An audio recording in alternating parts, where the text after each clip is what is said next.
ഗ ഘ ട ഘ ഇന്ന് പഠിക്കുന്ന രൂപമാണ്. ഞാൻ കുറച്ച് പേപ്പറുകൾ കയ്യിലുണ്ട്, പേപ്പർ കഷ്ണങ്ങൾ കയ്യിലുണ്ട്, നോക്കുന്നുണ്ടല്ലോ എല്ലാവരും. ഫസ്റ്റ് ഡ ഘ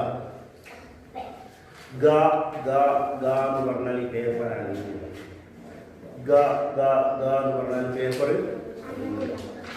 ഘ എന്ന് പറയുമ്പോൾ ഈ പേപ്പർ കയ്യിലുണ്ടാവരുത്. ഇതാ ഘ ഉണ്ടാ. പിന്നെ അതേപോലെ ഡ ഡ ഡ ഡ ഡ ഉണ്ടാ. പേപ്പർ മൂന്നുണ്ടാ. ഡ ഡ ഡ മൂന്നുണ്ടാ. ഡ പോണെങ്കിൽ പോയില്ലേ? ഘ എന്ന് പറയുമ്പോൾ കാറ്റ് പുറത്ത് വരുന്നു. ഘ എന്ന് പറയുമ്പോൾ കാറ്റ് പുറത്ത്. ഹ മ ഹ ല ഹ പിന്നെന്താ ഥ ഥ സ്വ വരുമ്പോൾ ഹ പുറത്ത് വരുമ്പോൾ ആ കാറ്റ് വരുമ്പോഴാണ് ഇത് ശരിക്കും. നിങ്ങളെല്ലാവരും ഇതുപോലെ വീഡിയോ ആയിട്ട് നടക്കുന്നത്.